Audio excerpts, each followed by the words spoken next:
Il est temps de vous proposer mon classement des plateformes de crowdfunding immobilier en 2023. Aujourd'hui, j'ai la chance d'être fortement impliqué dans le domaine du crowdfunding immobilier à ma manière, au travers de ma création de contenu. Et j'ai donc accès à des informations que vous n'avez peut-être pas, ou du moins que vous n'avez pas le temps d'aller chercher. J'ai aussi de nombreux contacts dans l'industrie, ce qui me permet d'avoir une expérience à partager. Et l'objectif de ce classement, c'est d'être le reflet de cette expérience et de vous partager un maximum d'informations. Bonjour et bienvenue sur la chaîne de l'investissement. Avant de commencer, j'aimerais vous rappeler que vous pouvez mettre un like sur la vidéo si vous l'aimez et vous pouvez vous abonner à Investissement Facile pour nous soutenir dans la création de contenu. Avant d'attaquer le classement, j'aimerais vous rappeler quelques points intéressants. Premièrement, c'est un classement personnel. Le vôtre peut être différent, votre sentiment peut être différent. Ce classement se base à la fois sur mon sentiment, sur mon expérience, mais aussi sur certains biais. Par exemple, je n'ai pas présenté énormément de plateformes européennes, voire dans ce classement réduit qu'il y a sur YouTube, il n'y a pas de plateforme européenne. Vous allez voir aussi qu'il manque certaines plateformes simplement parce que je ne les connais pas. Je sais que ce sont des acteurs très importants et parfois que les personnes les aiment beaucoup. Je peux citer par exemple Anaxago, mais c'est une plateforme avec laquelle je n'ai pas travaillé, une plateforme avec laquelle je n'ai pas échangé, une plateforme sur laquelle je n'investis pas. C'est pourquoi je décide de ne pas l'intégrer à ce classement pour ne pas faire d'erreurs majeures dans ce classement. Plus simplement, il y a aussi certaines plateformes que je ne souhaite pas mettre en avant parce qu'elles présentent des risques particuliers, parce qu'elles présentent des caractéristiques qui ne me semblent pas intéressantes. Généralement, ces plateformes de toute façon ne cassent pas des briques. Dernier biais important dans ce classement, il n'y aura pas de plateforme de crowd equity. Passons maintenant au classement. Commençons par les 10 premières valeurs sur lesquelles je vais passer assez rapidement. Si vous souhaitez plus de détails sur ces plateformes, je vous invite à aller consulter l'article qui sera en description. En 20e position, nous aurons Upstone. Upstone est une plateforme de crowdfunding immobilier française assez petite qui vous permet d'investir dès 100 €. Alors pourquoi ils ne sont que en 20e position? C'est parce que malheureusement sur cette plateforme-là, il y a de gros problèmes qui me semblent à moi bloquants pour investir sur celle-ci.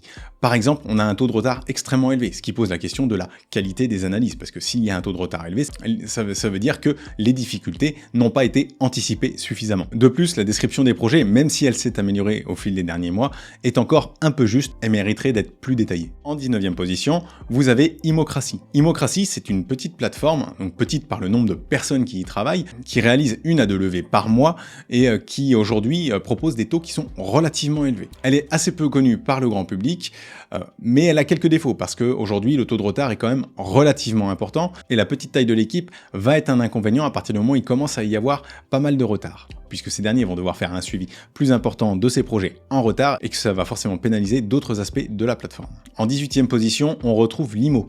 Alors c'est une plateforme historique puisque c'est une des toutes premières à avoir fait du crowdfunding immobilier tel que nous le connaissons aujourd'hui. Cependant, c'est une plateforme qui n'a pas connu la croissance d'autres acteurs et qui s'est longtemps concentrée sur les projets de son promoteur maison. Le problème étant que le PSFP va passer par là, donc c'est la nouvelle norme que vont devoir appliquer ces plateformes de crowdfunding immobilier et que pour des questions de conflit d'intérêts, cela ne leur permettra plus de financer leurs propres projets. La plateforme est donc dans une phase de transition et c'est pourquoi elle n'apparaît qu'à la 18e place. En 17e place, nous retrouvons Proximea. Alors Proximea est aussi très bas dans le classement, un petit peu par défaut, parce que pour le moment, on n'a pas de visibilité. Cette plateforme a été créée par la Banque Populaire Grand Ouest il y a de cela quelques années, mais a été rachetée en 2022 par Baltis et pour le moment, nous avons assez peu de recul sur cette plateforme-là. Bien que ce soit une nouvelle équipe qui a été mise en place par Baltis et qu'elle va bénéficier a priori de la qualité des analyses de Baltis, on est pour le moment sans aucun recul. Donc c'est pour ça que la plateforme est à cette place-ci. Elle sera susceptible de monter assez rapidement dans les prochaines versions du classement. WeSeed est en 16e place. C'est une plateforme qui existe depuis assez longtemps également et qui a fait partie des précurseurs. C'est une plateforme qui a longtemps développé plusieurs axes, à la fois du crowd equity, du financement immobilier, du financement plus classique et aussi du financement vert depuis assez peu de temps. Le fait qu'ils aient été un petit peu sur le crowd equity et d'autres types de financement, on se retrouve avec une plateforme qui a eu quelques défauts et qui a connu quelques déboires dans le passé. Ils se sont quand même beaucoup recentrés ces derniers mois, ces dernières années sur le crowdfunding immobilier, ce qui leur permet d'avoir des résultats plus solides dernièrement. Je les pénalise un petit peu parce que c'est la seule plateforme quand même à avoir un frais d'entrée, ce qui est pénalisant pour l'investisseur et qui vient réduire mécaniquement son rendement. À la 15e place, nous avons Wisharebonds.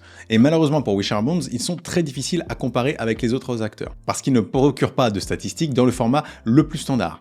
Du coup, j'ai essayé de les comparer comme je pouvais et ce que je peux remarquer, c'est qu'ils ont quand même un certain nombre de défauts qui est peut-être plus important que sur d'autres plateformes. Cela vient probablement du fait qu'ils finançaient auparavant tout type de société et qu'ils se sont maintenant maintenant recentré sur l'immobilier. Aujourd'hui, sur WeShareBones, les projets sont généralement de qualité. Cependant, j'ai quand même un peu de mal avec les rendements offerts qui sont généralement un peu en dessous du marché, ce qui pour nous, investisseurs, est pénalisant. Cependant, de mon côté, mon portefeuille ne connaît aucun retard, ce qui est quand même assez peu commun sur la plupart des plateformes puisque je connais des retards assez régulièrement. En 14e place, nous avons les entrepreneurs. Les entrepreneurs, c'est une plateforme qui fait plusieurs types de financement. On a à la fois de l'immobilier, de la facturage, du prêt des sociétés classiques, du crowd equity et du Girardin. Donc ça fait beaucoup de pôles différents et c'est un peu pour ça que je les pénalise et qu'ils ne sont pas plus haut dans le classement. Parce que c'est une entreprise qui est finalement de taille quand même relativement modeste et que j'ai du mal à concevoir qu'on puisse avoir une expertise sur tous les domaines et pouvoir être aussi compétent que d'autres acteurs qui sont eux spécialisés. Cependant, la plateforme est quand même très accessible et elle offre de la facturage qui est un autre moyen de faire du crowdfunding qui peut être relativement intéressant selon le profil des sociétés à qui on prête. En 13e position, on retrouve un de mes chouchous, ça va être Realty. Realty, ce n'est pas forcément une plateforme de crowdfunding immobilier telle que le connaît par ailleurs. C'est une plateforme d'immobilier fractionné, d'immobilier tokenisé plus exactement. Donc ça veut dire que vous investissez plus pour du locatif, même vous investissez totalement pour du locatif. Vous achetez des fractions de biens qui sont loués et qui vous rapportent des loyers. Je suis conscient qu'il y a énormément de risques. Dans un premier temps, on est exposé à l'immobilier US qui est beaucoup plus volatile que l'immobilier français. On est aussi exposé au dollar, donc on a un risque de change certain par rapport à l'euro. Donc il faut faire attention à tous ces risques-là quand on essaye d'investir sur cette plateforme. En 11e position, on retrouve une plateforme assez récente qui est MyCapitalImmo. MyCapitalImmo, c'est une plateforme de crowdfunding qui vous permet d'investir dès 200 €. C'est une plateforme donc relativement accessible avec des bonnes descriptions de projets et des projets qui sont généralement plutôt corrects. Cependant, bien qu'il n'y ait que très peu de retard, pas de défauts et pas de pertes à l'heure actuelle sur cette plateforme-là, on a encore très peu de recul comme la plateforme est jeune. Donc c'est pour ça qu'elle n'apparaît pas plus haut dans le classement. Si elle prouve qu'elle est une bonne plateforme, alors dans les prochains classements, elle pourra continuer de grimper les échelons. En 11e position, ça va être Fundimo. Et là, on commence à attaquer les poids lourds du secteur. Fundimo, c'est un des anciens leaders du crowdfunding immobilier en France. Ils sont un peu en perte de vitesse depuis un an et demi, ce qui fait qu'ils ont un peu dégringolé dans le classement parce que dans les versions précédentes que j'avais fait sur le site internet, ils étaient montés jusqu'à la 4e place de mémoire. Aujourd'hui, ils sont 11e et c'est une place qui, je pense, n'est pas usurpée puisqu'ils ont eu du mal à suivre la transition qu'il y a eu suite aux difficultés économiques que l'on connaît maintenant. Les taux sont restés pendant très longtemps très bas alors que le risque sur leur projet augmentait. Et en plus, ils proposent en grande majorité des projets de promotion qui est le secteur de l'immobilier le plus exposé à la crise que nous connaissons. Si cette vidéo vous plaît, n'hésitez pas à mettre un like sur cette dernière et à vous abonner à Investissement Facile pour être mis au courant des prochaines vidéos qui vont sortir. En 10e, nous retrouvons Finpul. Finpul est une plateforme qui propose majoritairement des projets soit de promoteurs, soit de marchands de biens de très grande envergure. Et ils ont une autre particularité, c'est que pendant un moment, ils proposaient des projets qui étaient à capital garanti. Donc certes, les rendements n'étaient pas ceux du crowdfunding que nous connaissons, mais ça permettait à des personnes qui étaient plus frileuses d'investir sur la plateforme. Finpul n'est pas connu pour proposer des taux élevés. Le taux moyen est autour de 7,17% depuis la création de la plateforme. Ce qui est finalement très faible comparé à ses concurrents. Alors certes, il y a cet aspect projet à capital protégé qui influe le taux moyen, mais ce n'est pas tout. La plupart des projets ont quand même des taux moins élevés que la moyenne du marché. Bien que je n'y sois pas investisseur, j'ai testé la plateforme et elle offre quand même une expérience investisseur qui est tout à fait agréable.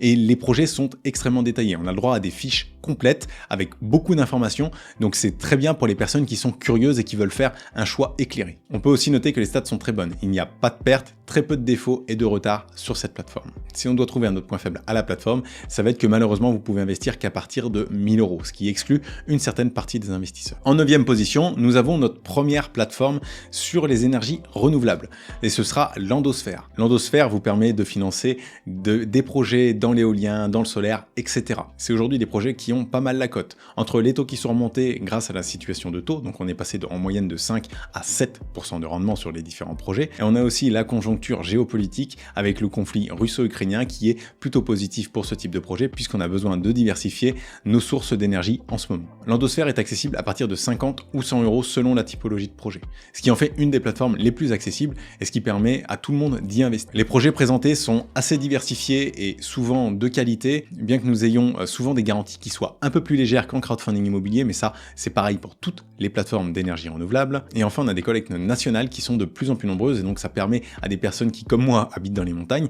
d'avoir plus de projets éligibles. Parce qu'effectivement, certains projets ont des contraintes géographiques. Ces restrictions sont liées à une loi qui permet aux entreprises, en levant de la dette de manière plus locale, d'obtenir des subventions supplémentaires. À noter un point dans le crowdfunding des énergies renouvelables, c'est aussi que les projets sont souvent plus longs. Donc on va être sur une durée de 2 ans, 2 ans et demi maximum sur du crowdfunding immobilier. On peut aller jusqu'à du 5 ans sur des énergies renouvelables. Donc c'est un critère important à regarder. La 8e place a été accordée à Citesia. Citesia, c'est une plateforme qui est elle aussi relativement récente, sur laquelle on a aujourd'hui à peu près 3 ans de recul et qui propose majoritairement des projets de marchand de biens. On a encore assez peu de recul sur cette plateforme-là, mais j'aime beaucoup les projets qui y sont présentés. Ils ont généralement un potentiel intéressant et en plus la description y est assez détaillée et on comprend bien l'enjeu du projet lorsque l'on lit les descriptifs. Les projets sont en plus très diversifiés, que ce soit d'un point de vue géographique ou de la typologie de projet, ce qui permet de diversifier notre portefeuille.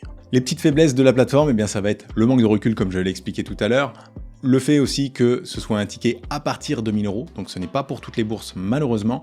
Et enfin, le nombre de projets est encore limité, puisque la plateforme est relativement jeune et qu'elle est en train de croître en ce moment. Mais pour le moment, on se trouve avec un flot de projets qui est faible, avec environ 2 par mois. Il faut savoir que j'ai pas encore investi sur Citesia, mais que c'est une plateforme sur laquelle je cherche à investir parce qu'elle propose régulièrement du PEA-PME. Et ça, c'est un gros point fort, puisque c'est une partie de mon portefeuille que je veux faire grossir dans les mois à venir. En 7e, on va peut-être retrouver la plateforme préférée des investisseurs qui sont dans la communauté Investissement Facile. J'ai nommé La Première Brique. La Première Brique, c'est une plateforme qui casse un peu tout en ce moment, qui casse les codes puisqu'elle vous permet d'investir dès 1 €, qui est très proche de sa communauté, qui communique énormément avec sa communauté, et ça fait du bien, puisque c'est quelque chose qu'on avait assez peu trouvé chez d'autres acteurs qui se concentrent plutôt sur les gros portefeuilles. Eux se concentrent sur les petits portefeuilles, et ils communiquent en conséquence de ce choix, ils communiquent beaucoup, mais c'est une plateforme très intéressante parce qu'elle vous permet d'investir, comme je disais, à partir de 1 €. Il y a énormément de projets, l'année dernière il y avait 3 projets par semaine en moyenne, avec des projets très diversifié, on va avoir beaucoup de marchands de biens, mais pas seulement. On va aussi avoir un suivi très régulier, alors que finalement, il y a un nombre de projets très élevé. Donc je ne sais pas comment ils arrivent à ce petit miracle aujourd'hui, probablement avec quand même beaucoup de monde en back-office, mais le suivi est très intéressant, et ça, c'est la grosse force de La Première Brique. À date, je n'ai pas relevé de défaut. Cependant, la plateforme s'est fortement développée depuis 2021, ce qui nous laisse encore assez peu de recul sur le nombre de retards que nous aurons à terme. La plateforme prend généralement des largesses sur la durée maximale des prêts, ce qui leur permet d'être plutôt serein. Cependant, je me méfie un petit peu et j'attends d'avoir un an de recul supplémentaire pour vraiment me positionner sur l'aspect de la qualité des projets fournis. Globalement, on n'est pas sur la même typologie de projet que certains leaders du marché sur les marchands de biens. On est quand même sur des profils qui sont généralement beaucoup plus juniors et donc on a des risques qui sont plus élevé. Ça explique aussi pourquoi le rendement moyen de La Première Brique est autour de 11%, 11,4% si on prend les années précédentes, puisqu'il y a eu des taux beaucoup plus élevés dans le passé. Autre point négatif, nous n'avons jamais le bilan des sociétés que l'on finance. En 6e place, nous retrouvons Razer. C'est un poids lourd du marché, puisqu'ils ont proposé plus de 300 millions de prêts depuis qu'ils ont été créés. Alors, Razer, comme beaucoup de plateformes, connaît une période un peu plus difficile, avec des retards supplémentaires en ce moment. Un des points forts que je peux signaler sur Razer, c'est que le sérieux avec lequel sont pris ces retards. Dès lors qu'il y a un retard sur un projet, qu'un projet est en difficulté, il y a une multiplication des communications autour de ce projet, et surtout si l'opérateur n'est pas très coopératif, il n'hésite pas à pénaliser l'opérateur avec un taux de rendement jusqu'à 3% supplémentaire, ce qui peut permettre d'obtenir des 13 ou 14% sur certains projets. Attention, s'il y a du 13 ou 14%, ça veut dire que le projet est en difficulté, donc ce n'est pas forcément un bien. Moi je préfère qu'un projet me soit remboursé en temps et en heure, et que je puisse le réinvestir sur un autre projet qui se déroule bien. Globalement, on a quand même des projets de bonne qualité sur Razer, avec des opérateurs qui sont toujours assez expérimentés.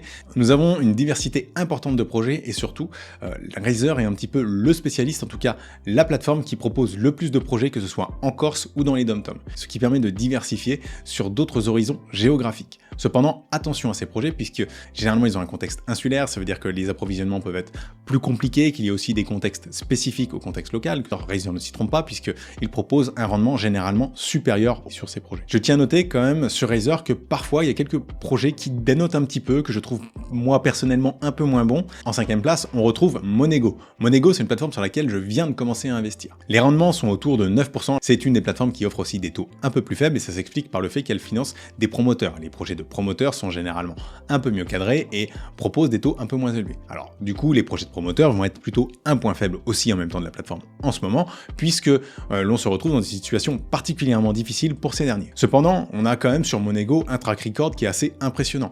Ce sont des acteurs qui sont assez peu connus et spécialisés dans une région, c'est peut-être pour ça qu'ils ont des résultats aussi bons, puisqu'ils connaissent beaucoup mieux le contexte dans lequel évoluent ces différents projets. Sur Monego, on a 1 à 2 projets par semaine environ, et chacun de ces projets est accompagné d'une description que j'aime beaucoup, moi en tout cas, et qui apporte énormément d'éléments. Il manque peut-être 2-3 petits détails, mais globalement ça fait partie des meilleures descriptions de projets que je peux voir sur le marché. En point faible, on va aussi se retrouver avec une plateforme qui a 1000 € minimum d'investissement. Par contre, elle nous permet d'investir des 1000 € sur du PEA-PME, ce qui n'est pas le cas de toutes les plateformes, donc il faut le noter. La moitié des projets environ sont éligibles au PEA-PME, c'est-à-dire qu'il faut que le projet soit suffisamment gros et qu'ils aient suffisamment de temps pour collecter, mais globalement, on se retrouve généralement avec des projets éligibles au PEA-PME. J'ai d'ailleurs fait mon premier projet PEA-PME au travers de cette plateforme. Et comme sur la plupart des projets de promoteurs, on se retrouve avec des projets sur lesquels il y a assez peu de fonds propres. Et ça, c'est un problème récurrent sur les projets de promotion, puisque finalement, le promoteur va largement s'endetter, il va financer une grosse partie avec la pré-commercialisation, et lui va injecter que très peu de fonds propres. Donc il est finalement assez peu investi dans le projet, et ça, c'est un point qui me dérange sur la plupart des projets de promotion aujourd'hui. En 4e place de ce classement, on va retrouver la plateforme leader dans les projets de promotion.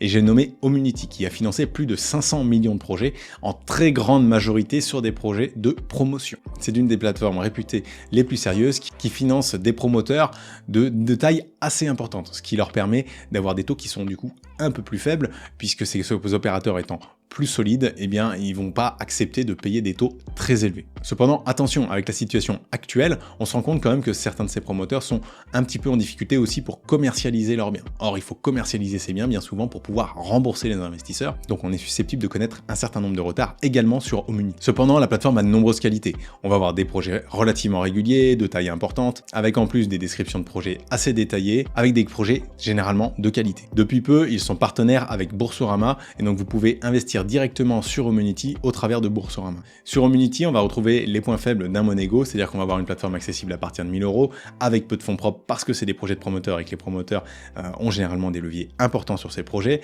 et on va avoir en plus la situation actuelle qui pèse sur les promoteurs. On arrive tranquillement au top 3 des plateformes, avec en 3e une plateforme que j'aime particulièrement, sur laquelle on n'a pas encore trop de recul, mais comme je vous dis, c'est mon classement, et cette plateforme-là, eh bien je l'aime beaucoup, j'aime beaucoup les équipes avec qui j'échange régulièrement, et donc c'est Baltis. Baltis, c'est une plateforme qui a commencé le crowdfunding immobilier en tout début 2021, mais qui fournissait des solutions d'investissement immobilier fractionnées depuis déjà 2015 ou 2016.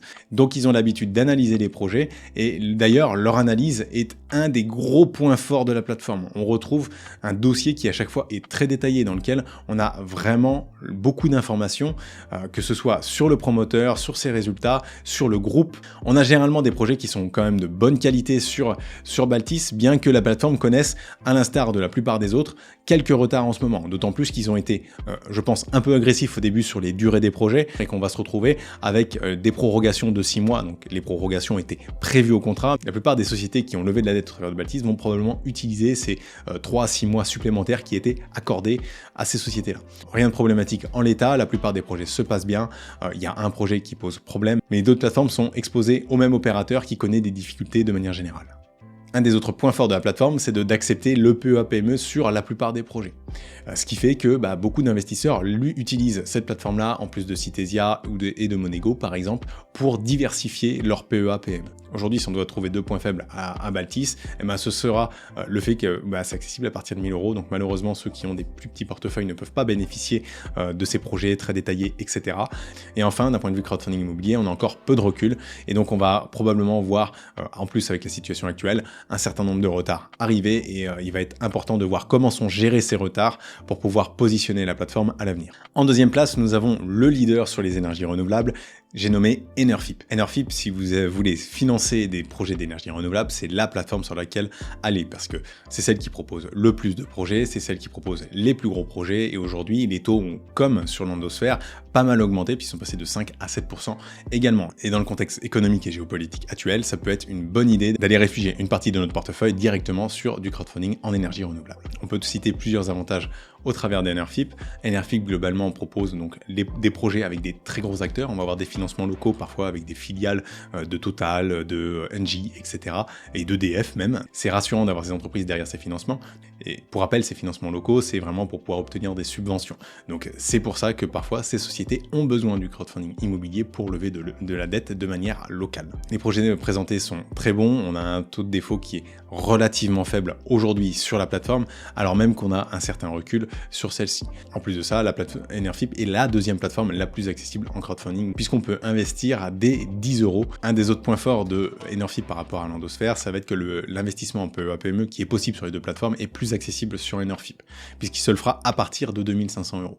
Il faudra tabler entre 5 et 10 000 € selon les projets, plutôt sur Landosphère, ce qui le rend beaucoup moins accessible tout de même. Globalement, Enerfip, c'est une bonne plateforme sur beaucoup de points.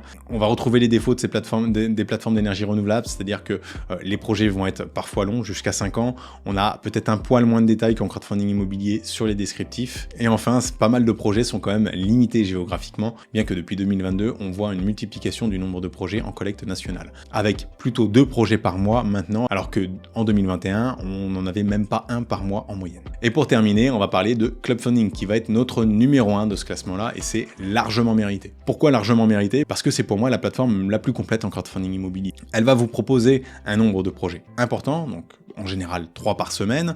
On va avoir une expérience investisseur qui est incroyable, puisque contrairement aux autres plateformes où on doit placer son argent sur la plateforme pour ensuite l'investir sur le projet, et puis quand le projet est remboursé, c'est revenu sur la plateforme et on doit retransférer sur notre compte si on veut passer sur une autre plateforme, et bien sur Clubfunding, tout ça est automatisé par des prélèvements et par des versements directs sur notre compte. Et ça, c'est quand même un sacré point fort d'un point de vue expérience investisseur. D'autres points très agréables sur Clubfunding, j'ai eu au total 19 projets sur la plateforme, dont 10 m'ont été remboursés, et le plus gros retard que j'ai eu sur ces projets, c'est 15 jours. Donc on peut même pas parler d'un retard, on peut parler d'un petit décalage. Clubfunding fait aussi face à quelques retards mécaniquement, puisqu'il finance énormément de projets et que la conjoncture va frapper un petit peu tous les acteurs. Et bien certains, quand on a beaucoup de projets, il y a plus de chances qu'on ait quelques projets qui soient affectés par ça. Et donc Clubfunding subit quelques retards, mais aujourd'hui, rien d'alarmant. Alors ils sont aussi frappés par le problème que subit Baltis sur un des acteurs qui est en grande difficulté. Mais globalement, sur l'ensemble des projets, on signale aujourd'hui aucune perte. On a très peu de défauts et on a quelques pourcents de retard, mais rien de dramatique. Pour compenser ces petits désagréments, il y a quand même quelques autres points positifs entre des projets relativement bien détaillés. Il pourrait quand même y avoir des efforts de fait sur certains points, mais globalement on comprend ce qui doit être fait dans un projet. La présentation est extrêmement bien faite, je trouve, et extrêmement bien structurée. On va avoir un rendement risque qui pour moi est l'un des meilleurs du marché, parce qu'on a très souvent du 10%, parfois sur des projets avec des garanties extrêmement bonnes et avec beaucoup de fonds propres. On arrive à trouver des projets aujourd'hui avec des garanties de premier rang, donc une hypothèque par exemple ou une fiducie de premier rang, avec en plus des fonds propres importants, ce qui nous permet d'avoir des garanties quand même très importantes si le projet se déroule mal. Globalement, la qualité des projets présentés est donc assez bonne, même s'il faut faire attention parfois, puisqu'il y a des projets que moi, personnellement, je trouve moins bons, et donc c'est pour ça que je n'interviens pas dessus. Bref, Clubfunding a presque un seul défaut, c'est celui de ne pas être accessible à toutes les bourses. Ils sont accessibles à partir de 1 000 €, ce qui fait que tout le monde ne peut pas participer à leur projet, malheureusement. Et voilà pour mon top 20 des plateformes de crowdfunding. Alors je sais que tout le monde ne sera pas d'accord et que certains vont trouver des défauts à des plateformes, certains vont trouver des points forts à des plateformes que je n'ai pas cités. Je vous invite à laisser un commentaire en me disant quel serait votre top 3, top 5, top 10, peu importe le nombre de plateformes que vous citez, avec peut-être certains points forts ou certains points faibles que j'aurais loupés sur les différentes plateformes que vous citerez. Et je regarderai chacun de vos messages et j'utiliserai chacun de vos messages pour faire ma prochaine version du classement directement sur mon site internet. Si cette vidéo vous plaît, n'hésitez pas à mettre un like sur cette dernière et à vous abonner à Investissement Facile pour être mis au courant des prochaines vidéos qui vont sortir. Je vous souhaite à tous une excellente journée et je vous dis à la semaine prochaine pour une nouvelle vidéo.